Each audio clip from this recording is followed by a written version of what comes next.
तो ये जो अलग अलग शस्त्र बने हुए हैं, ये कांग्रेस को मजबूती नहीं दे रहे हैं, ये कांग्रेस को खंड खंड कर रहे हैं। ये होना ये चाहिए कि अगर आपने किसी को अध्यक्ष बना दिया है तो फिर उसके पूर्व अधिकार उसको सौंप दिए जाए। उसमें फिर कोई वरिष्ठ नेता हो या बूढ़ा शेर हो या जवान शेर हो, इसकी बात नहीं होना चाहिए। अगर अध्यक्ष बना है तो उसकी पूरी जिम्मेदारी होगी और वो ही सारी चीजों को तय करे। जब अध्यक्ष की नियुक्तियां ही रद्द हो रही हैं चेतन जी, अध्यक्ष ने जो नियुक्तियां की वही रद्द हो जाती हैं, तो फिर क्या माने?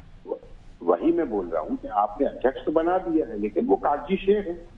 कहने को है अध्यक्ष, लेकिन उनकी कोई सुनवाई नहीं हो रही। उनकी बढ़ाई हुई जो पदाधिकारी होते हैं उन्हीं को चेंज कर दिया जाता है, उन्हीं का वो कर दिया जाता है, नगण्य कर दिया जाता है।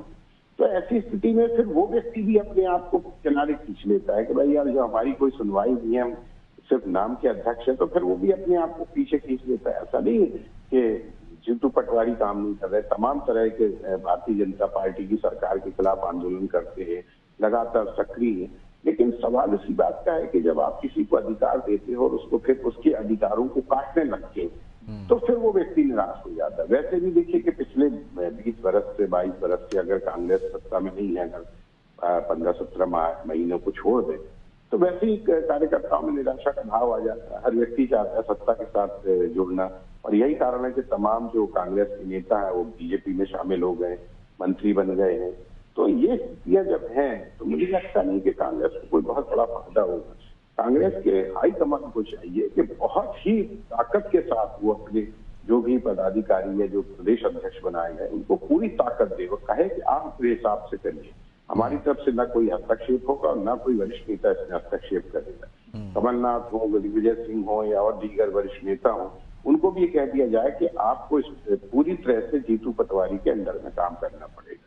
देखिए, थोड़ी खींचतान तो होती है, हर पार्टी में होती है। असली कि भारतीय जनता पार्टी में कोई खींचतान नहीं है, वहां भी कई गुट हैं, चाहे वो शिवराज सिंह गुट हो, चाहे मोहन यादव जी गुट हो, चाहे सिंधिया गुट, वहां भी गुटबाजी। लेकिन वहां चूंकि अनुशासन है और हाईकमान इतना पावरफुल है कि ये जो भी तमाम जो संगठन होते हैं, जो होते हैं, वो कभी इस तरह का एक दूसरे की खिलाफत नहीं करते, न किसी बात में किसी का हस्तक्षेप करते। तो हाईकमान को भी देखना होगा कि अगर हमने किसी को अधिकार दिया है तो उसको पूरी ताकत के साथ अपने अधिकारों को प्रयोग करने की इजाजत देना पड़ेगी।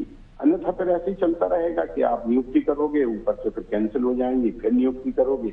अभी ये बात जरूर सही है कि वो 40-50 लोगों का एक कार्यकारिणी बनाने की बात कर रहे हैं, कॉम्पैक्ट बनाने की बात कर रहे हैं। उसमें भीड़ नहीं होना चाहिए, उसमें वही अच्छे चुने हुए लीडर्स आना चाहिए, कार्यकर्ता आना चाहिए, जो वास्तव में काम करते हैं, पार्टी के प्रति अपनी श्रद्धा रखते हैं, उसके प्रति विश्वास रखते हैं, आस्था रखते हैं और उसके लिए काम करना चाहते हैं।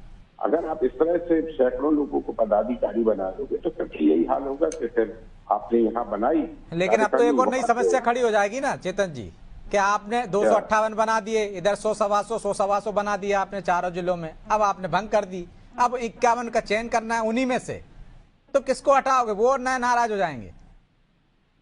देखिए, वही तो मैं कह रहा हूँ कि आप इतने लोगों को बनाते ही क्यों? भाई पहले ही देखिए, ये सारी चीजें हाईकमान से तय हो, पहले से ही वहां से निर्देश आना चाहिए कि आपको 50 लोगों की कार्यकारिणी बनाना है।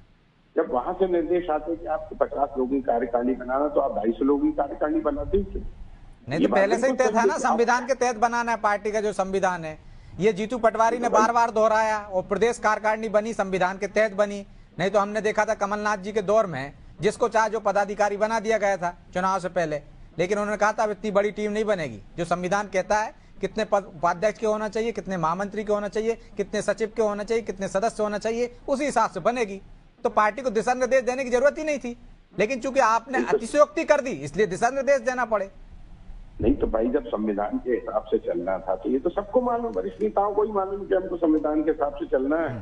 पार्टी का जो संविधान है उसमें इतने लोगों को कार्यकारिणी का हमको बनाना है, तो उसमें फिर 250 लोगों के बनाने का सवाल ही नहीं उठता है। तो ये जो भ्रम की स्थिति है कि संविधान कांग्रेस का क्या कह रहा है, हाईकमान क्या कह रहा है, यहाँ के क्षत्रप क्या कह रहे हैं, ये जो घालमेल है उससे कांग्रेस की स्थिति और कमजोर होती जा रही है।